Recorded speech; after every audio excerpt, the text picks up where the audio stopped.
Happy non-new comic book day, webheads. Yes, that's right. So instead of showing you my new comic books, why not show you some of my DC trades that I've collected over the past couple years.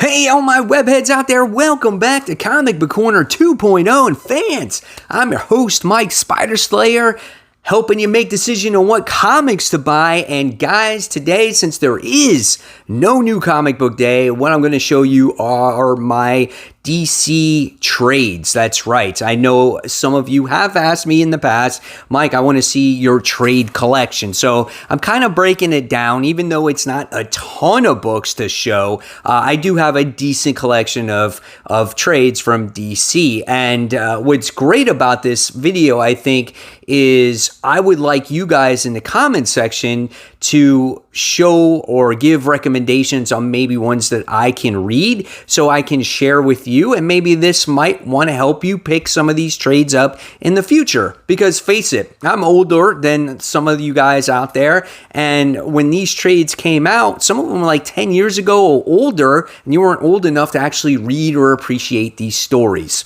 So let's get started. I'm going to show you my collection of DC trades, and we're going to kick this one off with Gotham Academy. This wasn't my favorite series, but it was fun. It was something different. You got these kids that wound up going to the Bruce Wayne's school. I think what it was a pretty good mystery. It had some good elements, some decent artwork in here, especially reminded me a little bit of an anime style. So this was okay. It wasn't my favorite, not really up my wheelhouse, but again, if you're looking for something, you can probably get this pretty cheap these days. Gotham Academy. All right. Next, we have The World of Flashpoint featuring The Flash. So I guess this has to do everything with before the New 52 happened. This was the kickoff to all that. Flashpoint, I remember the main series was phenomenal. These are a lot of the tie-in books from what I remember. Some of the artwork in these stories are really good. This overall story was a lot of fun. So if you guys want to go back and relive Flashpoint, I think this is a good story to read, especially if you're a Flash fan. All right. Next, we have the actual Flashpoint main series. This one's written by Geoff Johns. Again, this is the thing that kicked off the New 52. This is when there was like a huge shakeup in DC Comics. This was a great read. I really enjoyed it. But then after that, obviously, people got disappointed with the New 52 when that was released. But check out the artwork in this book. Absolutely gorgeous in here. So highly detailed, so colorful. Flashpoint was definitely an excellent read at the time. All right, so what's next on the list here? We got this big stack. Harley Quinn, Night and Day. When my comic book shop sells trades, they put them in this bags. So obviously this one wasn't actually opened. I haven't had a chance to actually read this one. So, maybe one day I'll get to it. If you guys want me to read it and review it, just let me know. Gorgeous looking cover. So Harley Quinn, Night and Day. All right, next I have Supergirl, Candor. So we have this one. So this was pretty cool. And a lot of times when I get these trades from my shop, they're super inexpensive. I mean, this one I paid like $6.99 for it, right? And so at one point this was $15. So not a bad price. Cool Supergirl one. This one is done by Joe Kelly and Greg Rucka. So this could be a really interesting read for me. All right. Next, we have World Without Superman. It's only $2.99. So this is the time during Superman's death, obviously, and then this covers all the books with Superman not being there, like Funeral for a Friend, and all those other titles in there as well. So that's pretty cool. $2.99, man, can't beat that, right? All right, next. I have Countdown to Infinite Crisis, Look at that cover. I'm pretty sure that's Alex Ross cover. That is awesome right there. Could be wrong, but it looks like his artwork there. So it just says Sacrifice. So again, book I never even opened yet, and it'd be cool if I actually read these books, right? I'll probably wind up reading something that I've already read, which I'm actually currently reading. Next, we have Superman Doomsday. It's the sequel to the best-selling DC comic story of all time, The Death of Superman.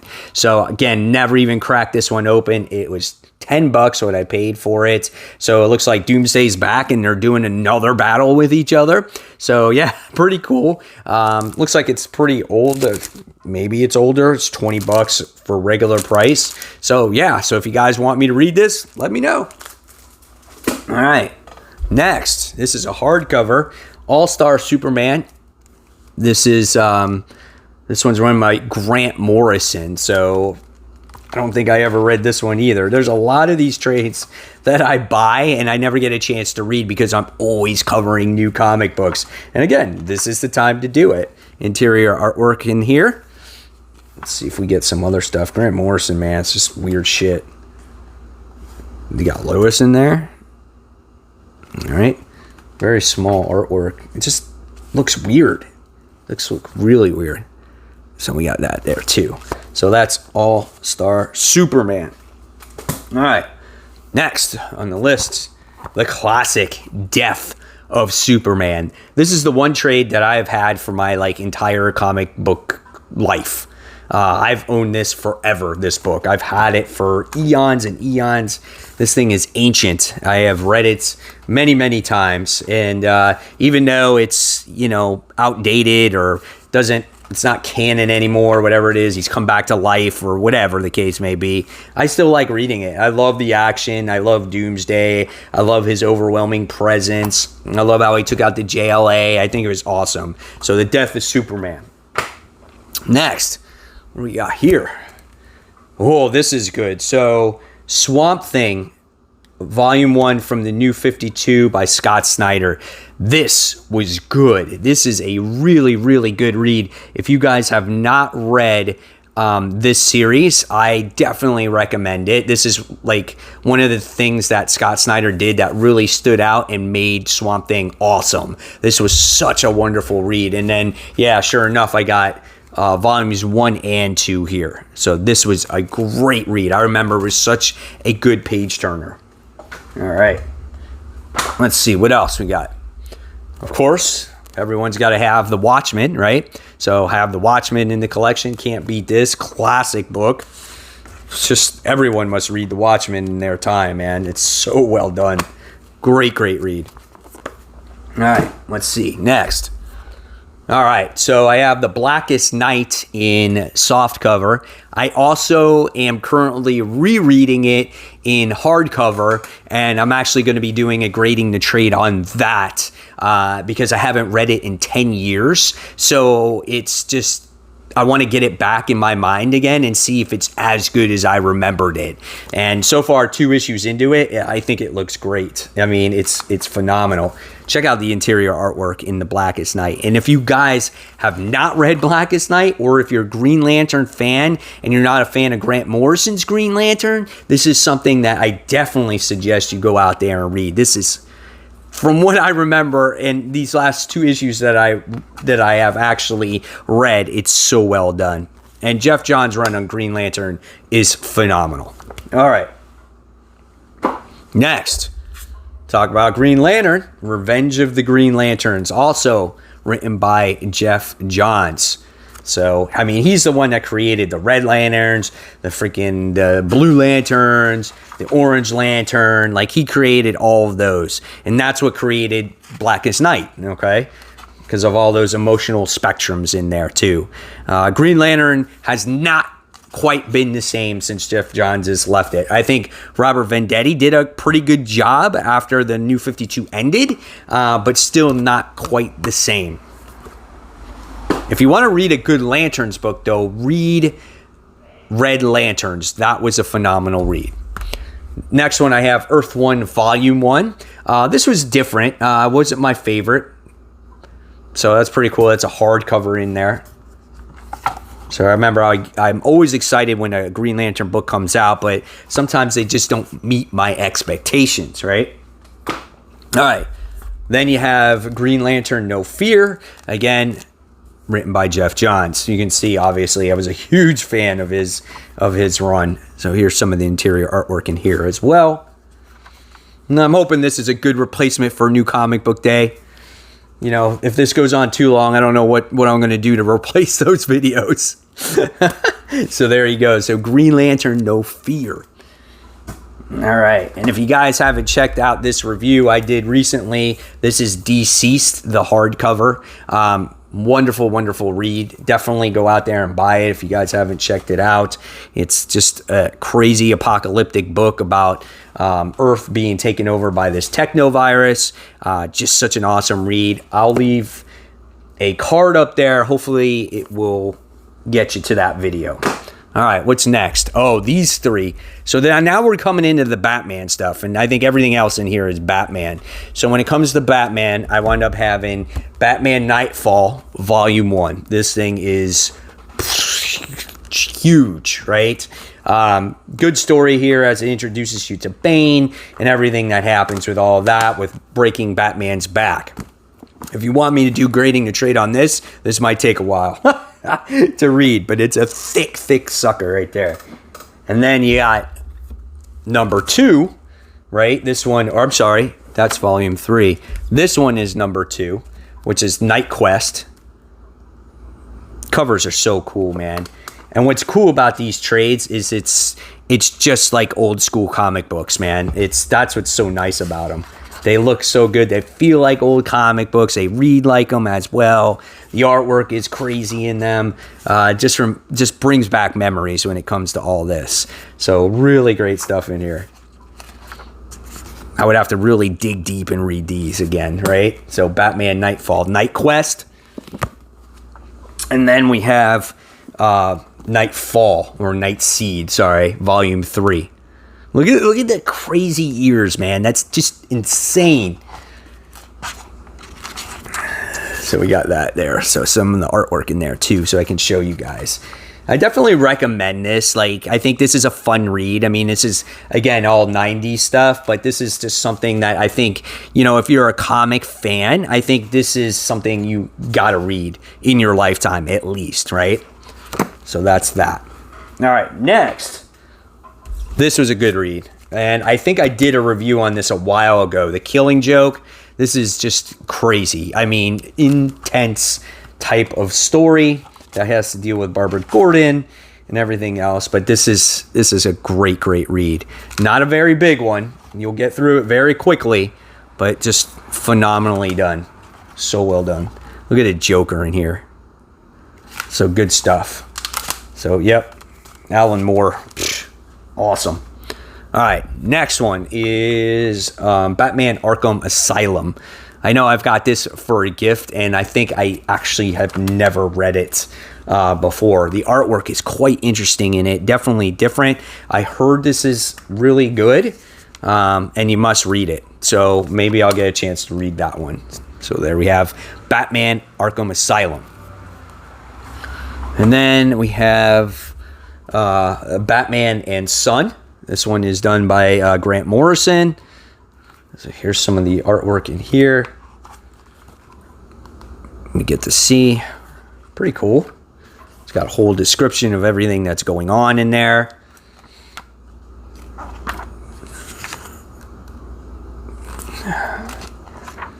We got Batman in there in action.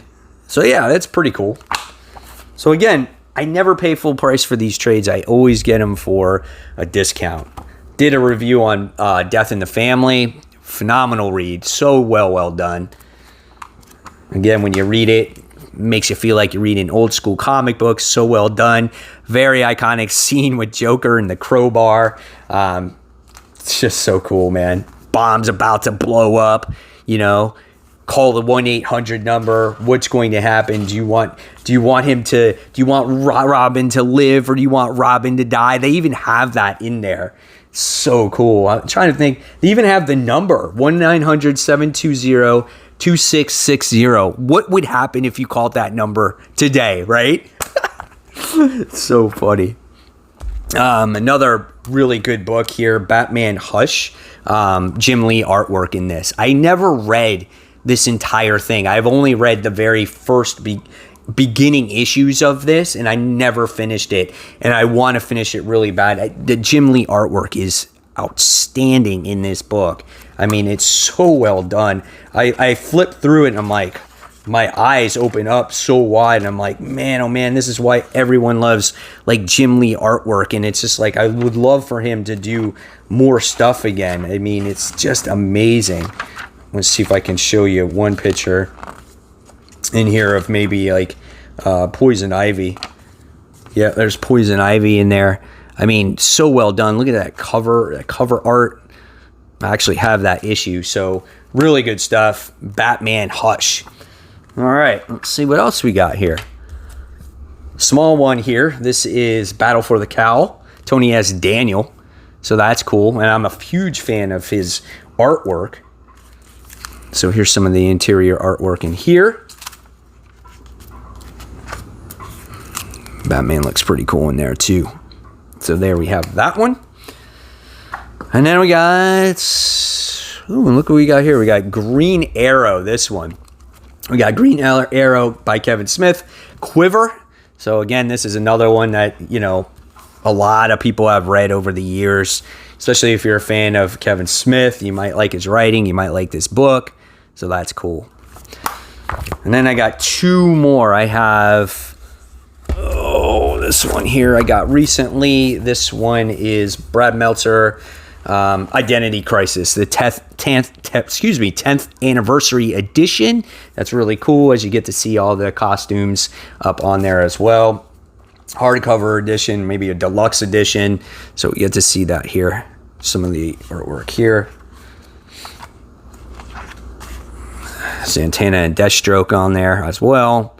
So yeah, that's another one that I heard that is definitely a must read. And then last but not least, out of my DC collection for now, as it always grows, is Crisis on Infinite Earths. I've never read this, and I'm always afraid to dive in if I'm even going to understand it because of everything that has happened in the DC universe over the years. So you let me know if, you know, I could understand this. But there's just a lot going on in this book, right? And a lot of stuff I think that led up to this book. So we have this here, some of the interior artwork, right? So there you go there. So there you guys have it. There is my DC Comics trade collection. Hopefully you guys enjoyed it, and this was a nice substitute for New Comic Book Day haul. Next week, I'll probably show you my Marvel comic book collection. And guys, at any time, feel free to put recommendations on what you would like to see in this channel during this time. And until next time, this is Mike Spider Slayer signing off. And thanks for watching, everyone, and be safe. Take care. Bye.